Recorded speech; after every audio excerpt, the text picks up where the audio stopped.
Yo, what's good, friends? What's up, JD? How you doing, Eric? I'm all right. I'm all right. One of the reasons I like this hands up play is because I get to see way more attractive versions of myself on stage. So thank you for adding to that legacy. That's interesting enough. I was thinking the same thing. I was like, oh, look at this. I get to see the genesis of this piece, and it looks good, brother. It looks really good. Thank you. Let's let the people know what's going on here. What's going on, friends? My name is J.D. Mollison. I am an actor in National Black Theater's production of Hands Up, a series of plays, and I am with the playwright of Walking Next to Michael Brown, the piece that I'm a part of, Eric Micha Holmes.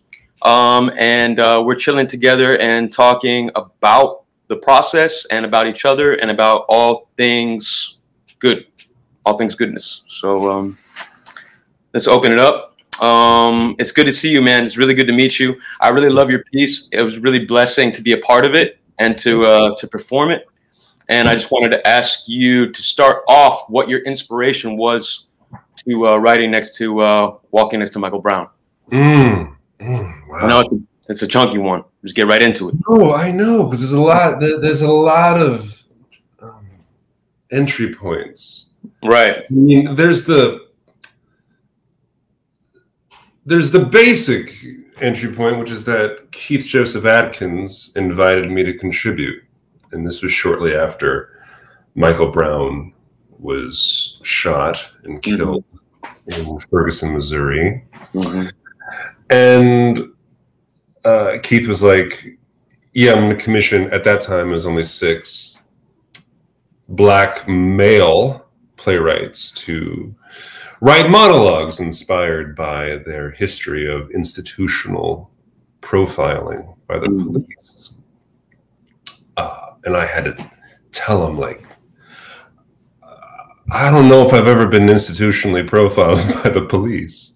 I mean, look at me. Yeah. And he said, well, I kind of want that perspective, right? Yeah. So right there and then, just the act of me writing a play. Oh, sorry, you want to say something? No. No, I'm receiving. This is my receiving hand and my affirmative of being like, I hear you, brother, and I'm with you. Oh, I see. Confusing, but you feel me. Yeah. So from the get-go, here I am with this peculiar relationship to racial identity because of my biracial background and my the way I present. My blackness is a very complicated, very nuanced idea that lives in the intersection of history, culture, legacy, genealogy, and I'm having to process it through an issue that wants nothing to do with that. Because when you're talking about somebody, a Black man killed by the police, by white officers, you're not talking about nuance. You're talking about what 2 strangers who know nothing about each other see and assume from a distance. So that was the challenge, and it was out of that challenge, that conflict, that tension, that the play ended up writing came to be. So that's what brought me into the piece. And there was also something I just remembered. I'll say one last thing, and I'll turn it over to you. But yeah, please. I also forgot, as I was preparing, for this, I'd forgotten about Dorian Johnson. Dorian Johnson, as I was researching like how to start the play, Dorian Johnson was Michael Brown's friend who was with him the day he was assassinated, right? So, and I looked for, and I remember seeing an interview with him shortly after the shooting, which I actually cannot find now. There's interviews with him online, but not the one that I remember seeing. And part of what I was trying to do was put myself in Dorian's position. Like, if it was not, if Dorian wasn't there and it was me, how could it have been differently? I didn't forget about Dorian Johnson, but I kind of forgot his name, and I often leave him out when I'm talking about this play. So I just want to say his name and give him, honor him in a way that, yeah, honor him. Yeah. Anyway, cool. So I feel that. Dorian, much respect, man. Yeah, that just to piggyback on that, that's really interesting because I feel like you kind of hit that from two angles in the piece. In the first section, being as if it were you or I, being light-skinned biracial person, being that intermediary, that bridge between the races, that sort of like, I don't know, I kind of saw it as like a slight messianic complex in a way, which had like a lot of good intention, but maybe not a whole lot of understanding necessarily. But then when you went back to it in the second section in the Charlie Rose interview, being as if, what if you were like a dark-skinned black man? What if you were raised in that culture, and that your whole demeanor sent out something differently to where you could have been seen as a threat from Darren Wilson's perspective. And I thought that was so interesting to think about, you know, how culture breeds, how your upbringing breeds how you were perceived. But then you turn it on its head again and been like, this isn't about nuance. This is about black and white. This is about absolutes. There's no gray area. There's no like, this like, you're a threat or you're not, you know. And I thought that was kind of, there's kind of a brutal honesty to it, and a real brutal self-inventory that I could really relate to as a light-skinned, biracial, half-breed person.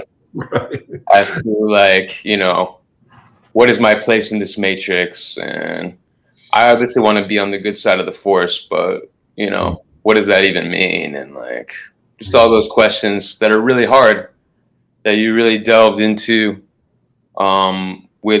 without pulling any punches. So I really appreciated that deep dive in a way that was real honest, you know, honest from my perspective anyway, you know. Oh, cool. Well, thank you, JD, and thank you for bringing your background to it. And can I ask you a question about it? Because I like, please, I like your word messianic. And I just want to know, as someone who's biracial, do you often feel like you are asked, usually by white people, to interpret blackness? Are you often like, are white people often coming to you as some sort of ambassador through which they can vent, ask questions, probe in a way they don't feel comfortable with darker skinned black people? I would say I have encountered some individuals like that. That's a sort of a quote unquote safe space, which is interesting enough. I've encountered people that were like blatantly racist, where to me, they felt that they could vent those frustrations, but that it didn't quite relate to me because I wasn't, you know, of that shade or that far down the spectrum. So they could just go off and be like, you know, and I'm just sitting there like, hello, like this is like, I'm here, but for some reason it doesn't compute that it's all part of like a spectrum, you know?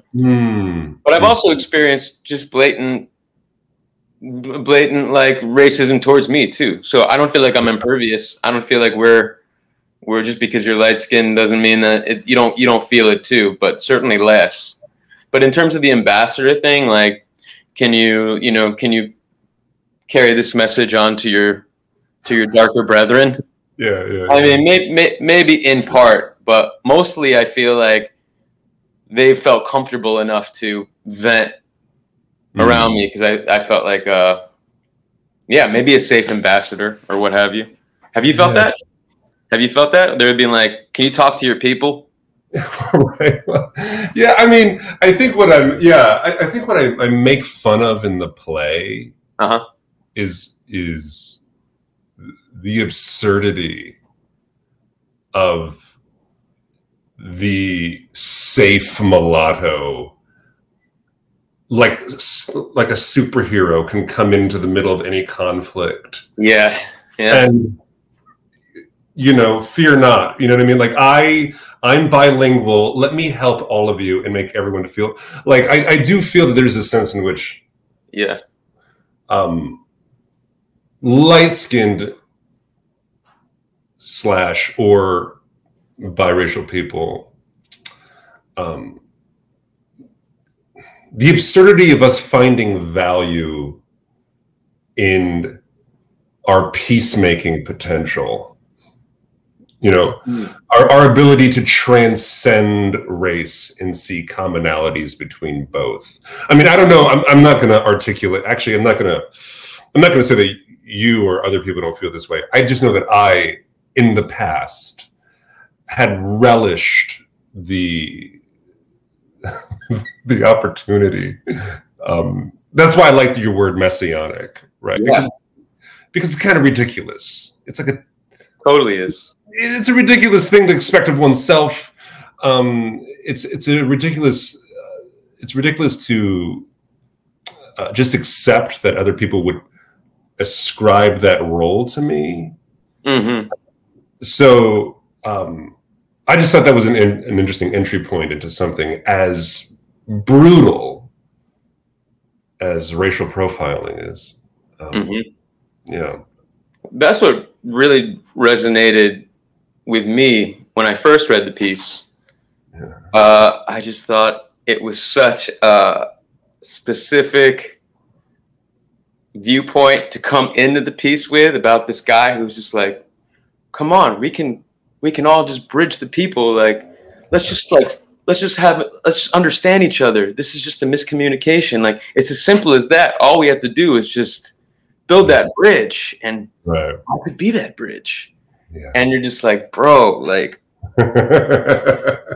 like get over whatever this is.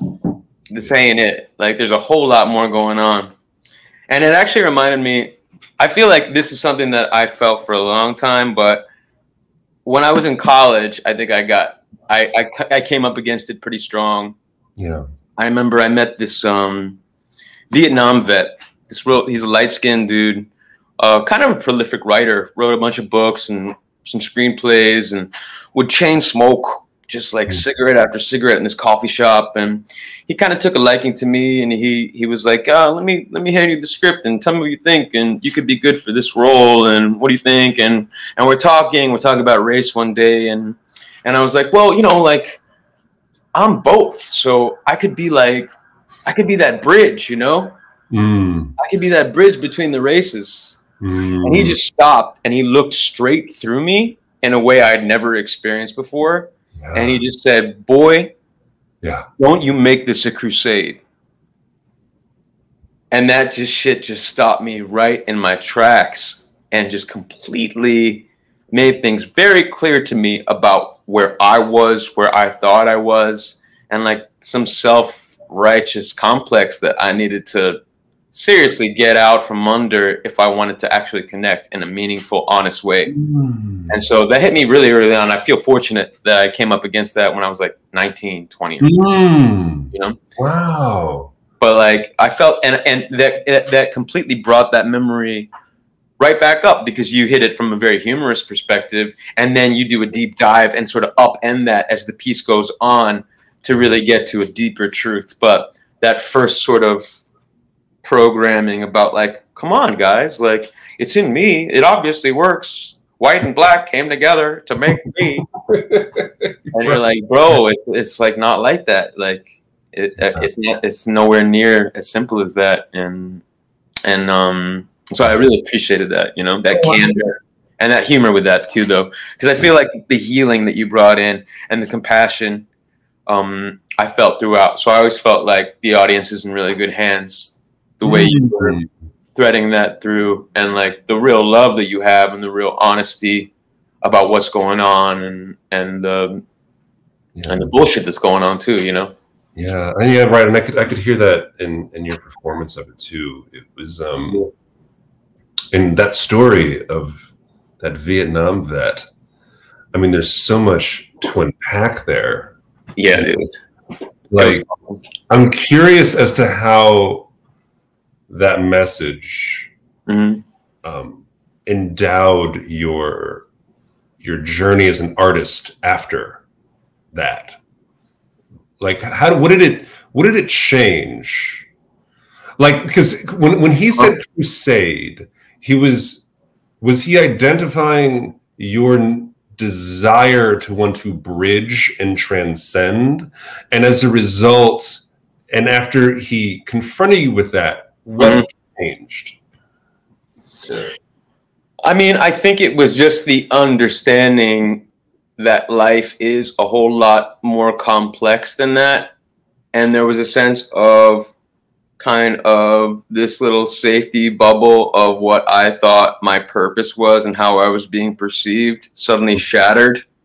And so I feel like it allowed me to actually connect with people in a more visceral, honest way about seeing where each person was at and how each situation was at, and kind of on a case-by-case basis about where I fit into this matrix, as opposed to this sort of, honestly, like a crusade about like, this is my duty, and I'm here to bring us all together. And it was just this naivety sort of got broken. So I felt like it gave me a chance to honestly engage, and I feel like create more meaningful connections after that. So that's the only way I can sort of parse through it, of just kind of breaking that sort of opaque bubble, you know, this thing that you tell yourself, this is your thing. And then suddenly you're like, oh God, like it's a lot more than that. And like, you know, the red pill a little bit, you know? Sure. And now you grew up in New York City, I think I was reading, right? I was born in New York, and then I grew up back and forth between New York and Florida. My parents, nice. Okay, cool. Places, yeah. Did you encounter the police often? And what was that like? I'm interested about your experience with the NYPD. My experience with the NYPD, no, my experience was like pretty sheltered. Like I had my father's side of the family my father was a Jew, and my mother's like Panamanian black. I have a lot of family that are back here from Panama and New York, and then down in Florida, I was kind of in a suburban community. I remember my mom was terrified of me with police encounters, so she had very like kind of stringent protocol as to how I was supposed to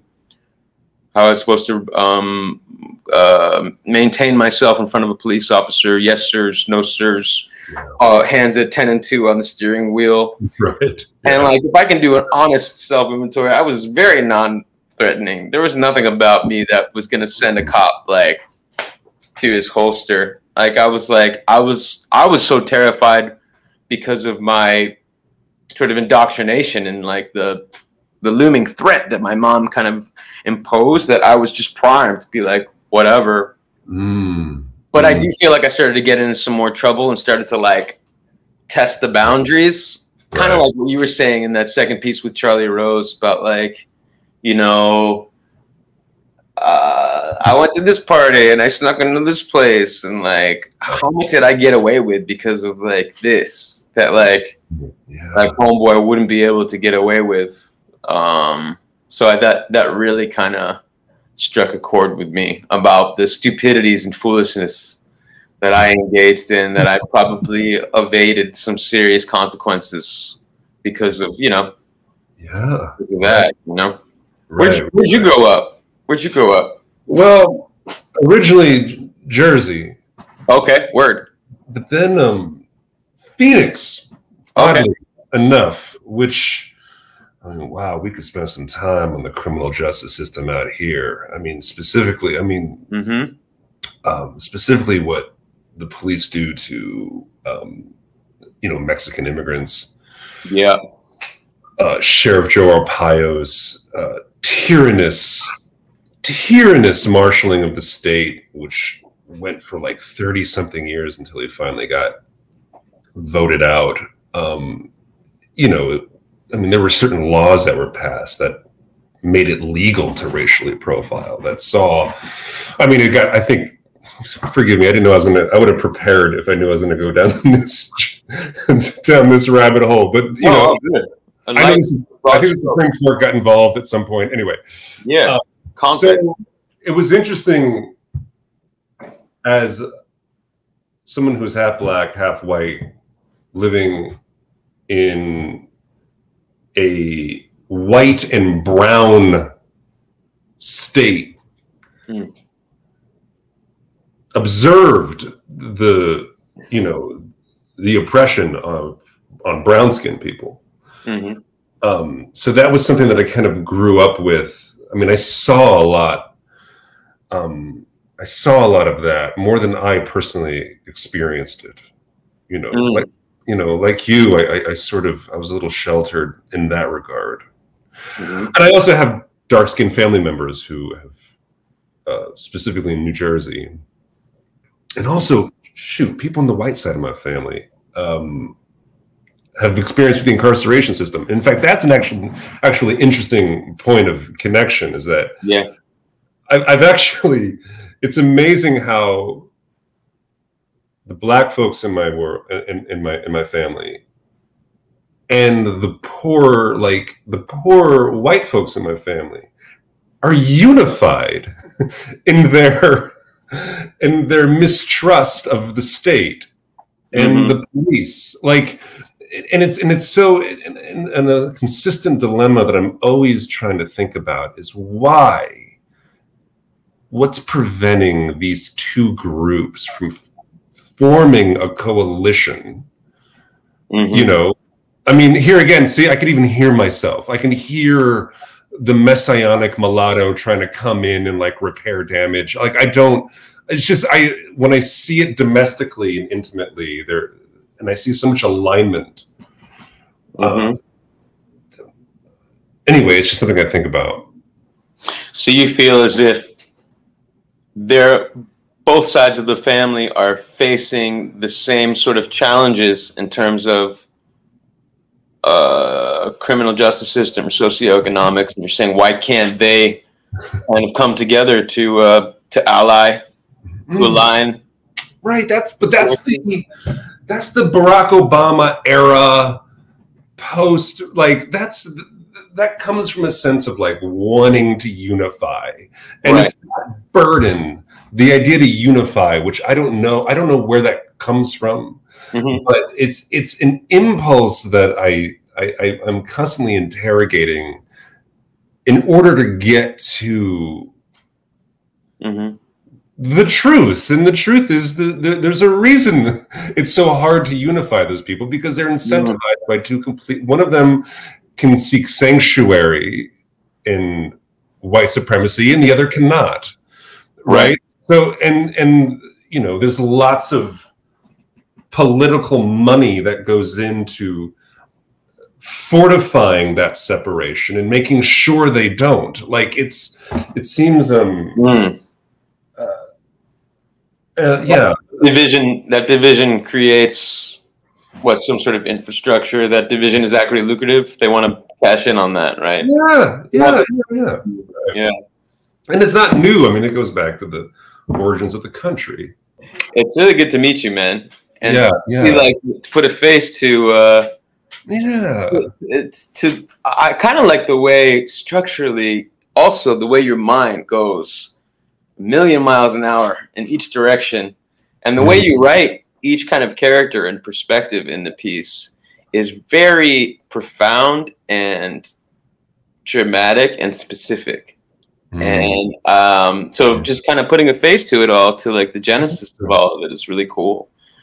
You know, obviously a lot of thought and heart and came in, but there's so much humor and levity and insanity in the piece too. So it's kind of cool to see come from this demeanor, you know. Yeah, we need. Yeah, I thank you for that. And the humor was really, you delivered the humor very well, very ironically. I'm glad you thought so. I'm glad you were like, very sardonically, right? I mean, I feel like it's such a dark topic, you know. And, if we can't find space to revel in its dark absurdity, I mean, to me, that's part of healing, you know. And so, thank you for bringing that to it.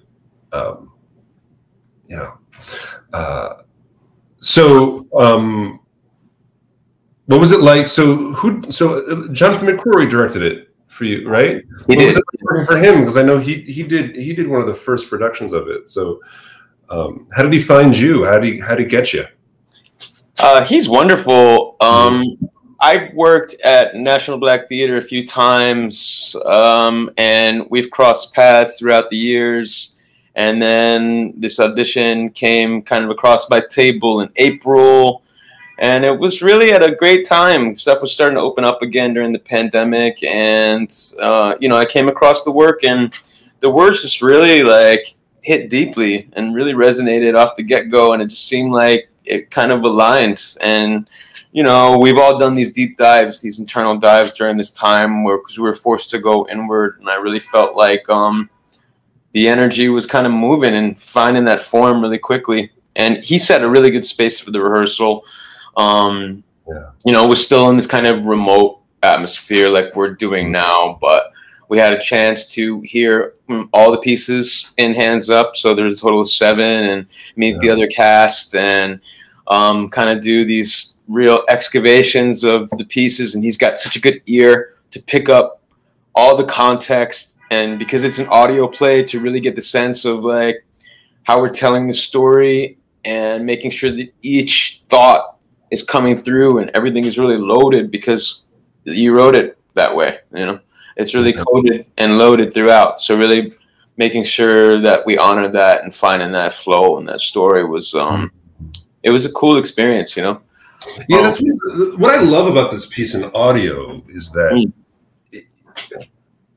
going back to kind of how we started this, how the play, how your particular monologue inspired me was that we are talking about race in a medium in which the audience cannot use their eyes. Totally. Yeah, that's so interesting. Right. So, and I think it, the form allows, like the medium allows for the audience to project their codes of race and project it onto what they imagine it to be. Right. And what I think this monologue can do successfully is it can sort of like how they picture you, JD. Like if we did our job, they're constantly having to change what they think you look like. Hopefully that's the idea. That's how you wrote it for sure. Yeah, which you can't do on stage because you know you have a body and a face and they can see it. But you're right there. Audio, yeah, you can really mess with people's heads, which I kind of dig about the form. You know, word. I dig about it. Yeah, word. Yeah, that imagination can go to the ends of the earth and can conjure all the colors of the rainbow. Yeah. Because you wrote them all in a way, so I feel like tried to hit them all as much as we could. Yeah, good. I enjoy. Yeah, I can't wait to hear the other pieces too. What I'm most proud of, and this is a testament to Keith, was the wide spectrum of colors and backgrounds. You know, like the curation of who have had just such a wide spectrum of different relationships and to the police and to their own race and to the moment. So I love that about it. I love that about it. Yeah, I feel like every possible divine expression, unique expression of the Black experience is out there in the world, and people sort of stepping into that and honoring how that expression comes through us individually is a really empowering, important thing that I got from the symposium, the collection of pieces, and this piece in particular, and yours working on it, is really saying that this is how it's come through me, you know, in this incarnation. And that's the way it showed up for me. So really honoring that in truth, you know, not trying to be anything else but what I am, and that being what it's supposed to be, you know, because that's what it is, you know. Right. But I feel I agree. I feel like the cross section, you really get like a wide array of lenses that are all like really powerful, really potent, beautiful. Yeah. There's no right way to react, you know, to the issue. Yeah. I feel like word. I feel like the media delights in these sort of clean hero villain narratives, and our reactions to it often have to take that shape. Right. But what I like to see in all the pieces, like as different as they are, at the center of each one is a tension, right? It's a complication, it's a confusion, it's a sadness. Like each one has ambivalence, you know, and that ambivalence, I think, is what theater art can do that social media just can't, you know. Totally. You know, wow, that's beautifully said. I never quite thought about it in terms of those words, but you're right. Right. Yeah, social media, I feel like fosters a definite perspective, and everybody can kind of get behind it off the get-go, off the jump. Yeah, it's the art. Social media is the art of the sick burn, you know. Oh wow. You know, and that's one way of feeling, and I'm not invalidating it. Sure. Yeah. But theater when you have the privilege of time and character and motivation and arc, you're able to finesse so many different. You're able to finesse the wide availability of emotions that you can feel over time. Not only do all of the pieces in concert do that, but I think each individual one does it as well. And I think it's a necessary voice right now, or necessary voices. I think it's quite a symphony, and I think that people will get a lot out of it. Each piece in particular, and then as a collective, I think seems to me to be all about healing, about honoring where we're all at, about where we're going, and just being honest about all that.